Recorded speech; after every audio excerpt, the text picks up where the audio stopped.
Primeiro ato de Donald Trump após vitória nas eleições foi orar com apoiadores. Isso mesmo. Após vencer as eleições presidenciais nos Estados Unidos, Trump realizou seu primeiro ato público em um momento de oração. Rodeado por apoiadores, o presidente eleito foi fotografado em silêncio, com a cabeça abaixada e mãos de seus aliados sobre seus ombros em um gesto de apoio e bênção. Essa atitude inicial de Trump após a vitória é vista por analistas como uma reafirmação de seus compromissos com os cidadãos de bem, que foram fundamentais para sua campanha. Ao longo de sua trajetória política, Trump contou com apoio sólido de grupos evangélicos e de outros setores cristãos que enxergam nele um defensor de pautas conservadoras e valores tradicionais.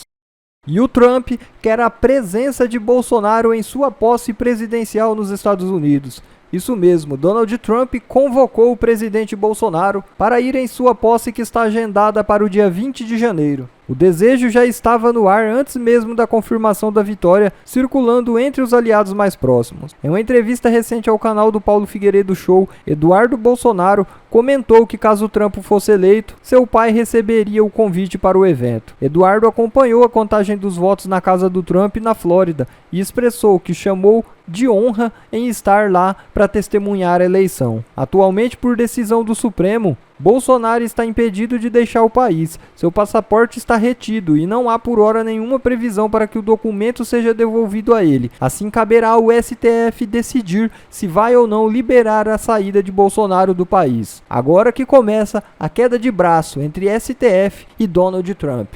E para desespero de Moraes, deputados que apresentaram um projeto contra ele são reeleitos nos Estados Unidos. É isso mesmo. Os dois deputados republicanos que apresentaram um projeto que pode impedir a entrada do ministro do STF, Alexandre de Moraes, nos Estados Unidos, foram reeleitos para um novo mandato no Congresso americano. O projeto foi apresentado pelos deputados Darrell Issa e Maria Elvira Salazar, ambos filiados ao partido de Donald Trump. O primeiro foi reeleito pela Califórnia, enquanto a segunda conseguiu um novo mandato pela Flórida. O projeto protocolado pelos republicanos em setembro prevê que qualquer autoridade estrangeira que promova censura contra cidadãos americanos não seja aceito nos Estados Unidos. E um dos motivos para o projeto seria o de Alexandre de Moraes ter determinado suspensão do X no Brasil. Para eles, a decisão do ministro é uma violação de direitos de Elon Musk, dono da rede social. E a coisa deve só piorar daqui para frente. Segundo a revista Oeste, já é dado como certo que ministros do STF vão perder o visto. Veja só. Segundo o Globo, integrantes da família Bolsonaro garantem que os ministros do Supremo Tribunal Federal, em especial Alexandre de Moraes, terão os vistos de entrada nos Estados Unidos cassados com a vitória de Donald Trump. Ainda de acordo com o jornal, os magistrados não veem chance disso acontecer. Conforme a colunista Mônica Bergamo, da Folha, os ministros, inclusive, fizeram piada sobre a possibilidade de serem impedidos de entrar nos Estados Unidos. Quando os magistrados se preparavam para entrar na sessão plenária de hoje, a brincadeira era adivinhar qual deles seria o primeiro a ter o visto revogado por Donald Trump. Os autores do projeto, que visa barrar a emissão de vistos para autoridades que tenham cometido censura contra cidadãos do país, foram reeleitos para um novo mandato no Congresso americano. Darrell Issa foi reeleito pela Califórnia e Maria Elvira Salazar conseguiu mais um mandato pela Flórida. Ao tratar da proposta recentemente, Salazar mencionou o ministro Alexandre de Moraes nominalmente, a quem descreveu como vanguardista no ataque internacional à liberdade de expressão de cidadãos norte-americanos como Elon Musk. Silvio, eu quero te ouvir aí primeiro essa notícia que saiu aí na Folha, dessa brincadeira entre os ministros aí, uma possibilidade de caçarem o visto, o passaporte de ministros do Supremo Tribunal Federal, que nem cabe ao presidente Donald Trump, mas a Salazar citou a questão da liberdade de expressão, o embate entre Elon Musk e o ministro Alexandre de Moraes, e Donald Trump, no discurso dessa madrugada, citou nominalmente Elon Musk. E em setembro, num também dos discursos, teria confirmado a empresários a intenção aí de nomear Elon Musk para um cargo nesse governo. Bom, em primeiro lugar, vamos tomar que, por exemplo, a informação publicada pela colunista, nobre colunista do jornal, é falsa. Se é falsa, o Supremo Tribunal Federal já desmentiu. Tem uma assessoria de imprensa, aliás, é um verdadeiro gabinete, a assessoria de imprensa da Suprema Corte. E os ministros respondem rapidamente quando sentem que foram lesados, quando se trata de fake news. É fake news? Se for, tem inquérito para colocá-la. É possível, está aberto, aí já fez aniversário, 5 anos. Não é?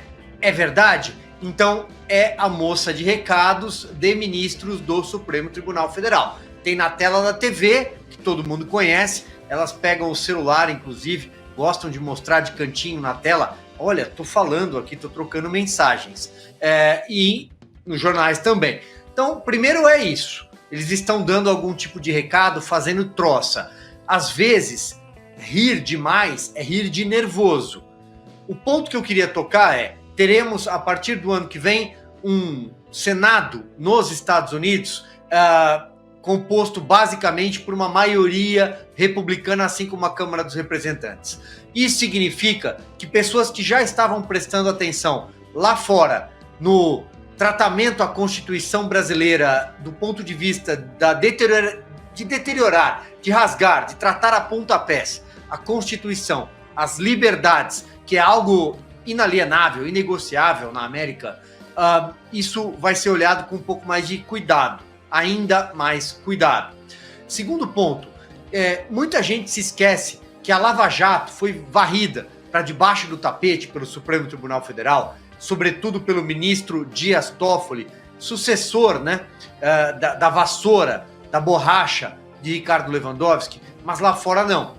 Nos Estados Unidos, acordos de leniência envolvendo empresas corruptas que faziam parte de um cartel de empreiteiras, e não só empreiteiras, porque tem de outras áreas também, assinaram uma confissão de culpa de reparação para devolução de dinheiro em vários países da América. Isso não acabou lá fora. Então, a chegada de um presidente que pode olhar com mais atenção o Departamento de Justiça americano, que pode olhar a compra dos caças, os Gripen, vamos olhar lá para aquela empresa sueca, como é que funcionou mesmo? Bom, pedido de informação já foi, antes mesmo da chegada de Donald Trump à Casa Branca pela segunda vez. O que eu imagino é que tem muita gente rindo, é verdade, deve ter mesmo, de nervoso.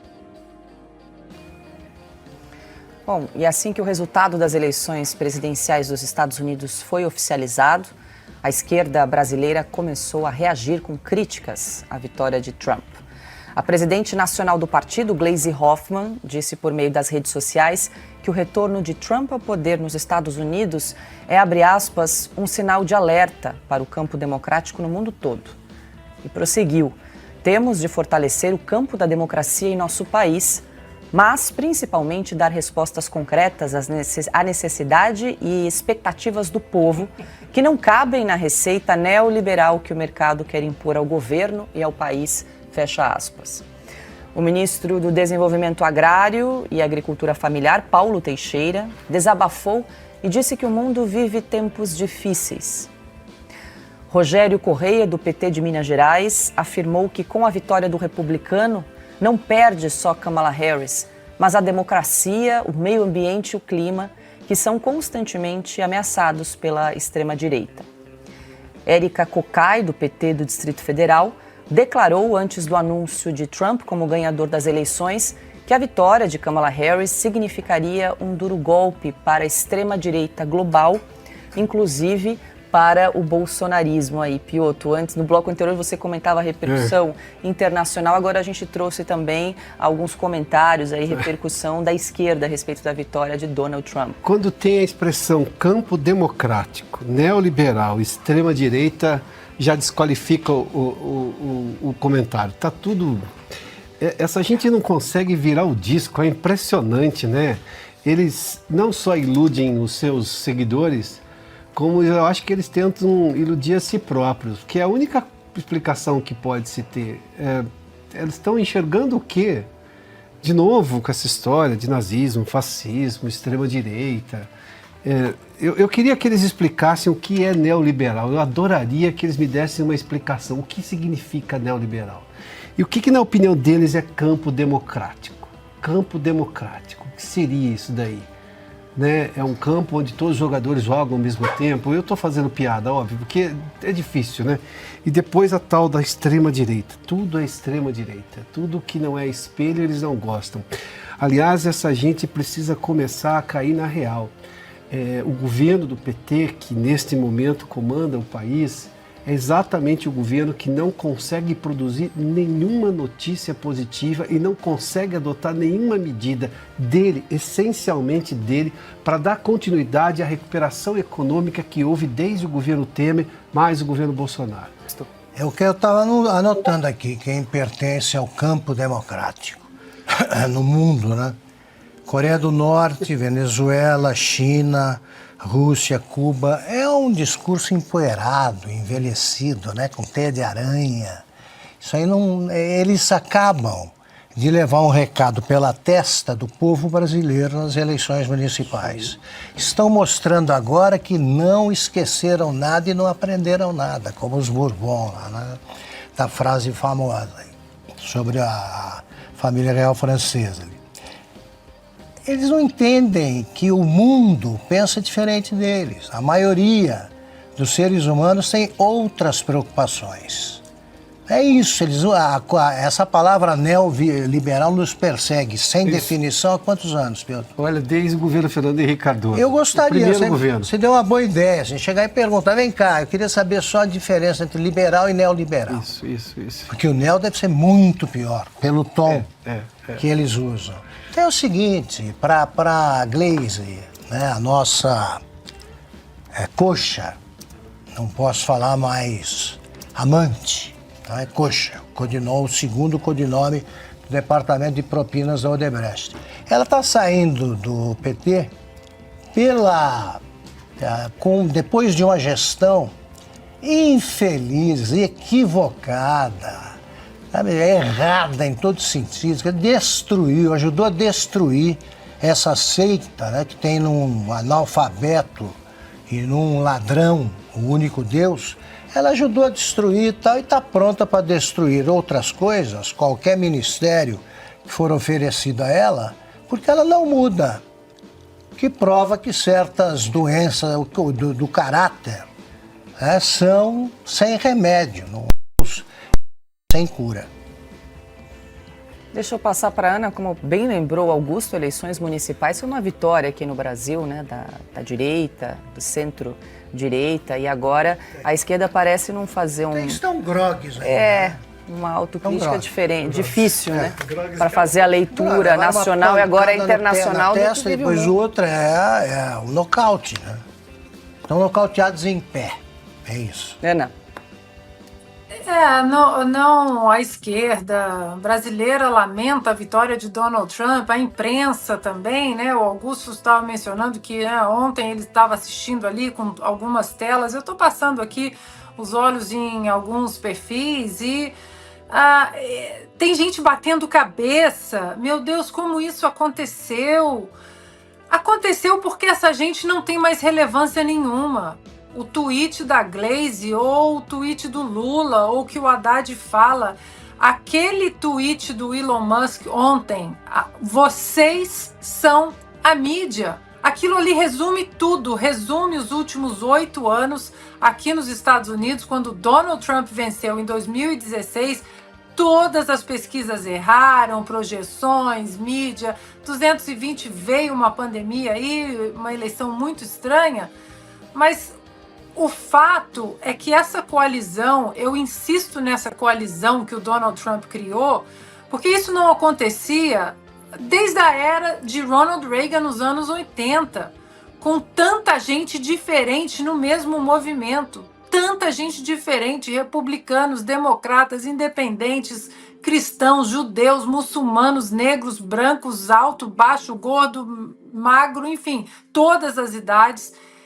Isso não acontecia desde os anos 90 com Ronald Reagan na reeleição dele, que na reeleição dele em 84, ele só perdeu um estado, que foi o estado do oponente, o Walter Mondale, e ele retirou o material de campanha. eu queria pedir, para ilustrar isso que eu estou falando, pedir para a produção colocar agora o mapa completo do que foi essa votação aqui nos Estados Unidos. Tá aí. O povo simplesmente entoou um grande calem a boca, vocês não têm relevância, eu sou a minha própria imprensa, eu escolho o que consumir, eu escolho o que debater e eu escolho em quem eu vou votar. Você não tem o direito de me dizer, porque eu sou negro, eu tenho que votar na Kamala Harris. Barack Obama disse isso numa reunião de jovens negros. Se vocês negros não votarem na Kamala Harris, vocês são misóginos. E todos eles se rebelaram contra o queridinho de Hollywood, Barack Obama, e todos eles disseram, não, peraí, se ela tem o direito de escolher um homem branco para ser o marido dela, eu não tenho o direito de escolher um presidente branco, alto, baixo, republicano, democrata? Não.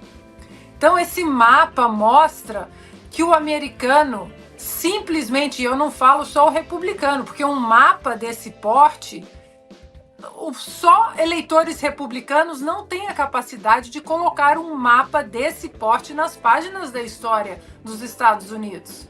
É uma história, foi uma noite simplesmente para derrubar qualquer narrativa e para estabelecer que essa gente que vive dizendo o que nós temos que fazer, o que nós temos que consumir, o que nós podemos debater, em quem temos que votar, ficou muito estabelecido ontem.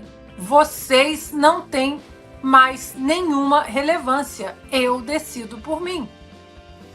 Ô, Ana, só para a gente esclarecer, para quem nos acompanha, você pediu para a gente exibir aqui na tela o mapa dos Estados Unidos, praticamente aí um mar vermelho, e esses quadradinhos, então, são os condados, é isso? Dentro de cada estado, né? Exatamente, correto. Tá. E aí você vê que as regiões azuis, né, são as regiões metropolitanas das grandes cidades, mas se nas eleições passadas, essas regiões azuis, elas eram até um pouco maior ali na costa leste. E aí, essa é a beleza do colégio eleitoral. Se você simplesmente conta os votos apenas com o voto direto, o chamado voto popular, que o Augusto foi muito correto semana passada de esclarecer, de dizer que não dá para chamar voto popular, mas se fosse só nesse voto direto, as duas costas elegeriam presidentes para sempre.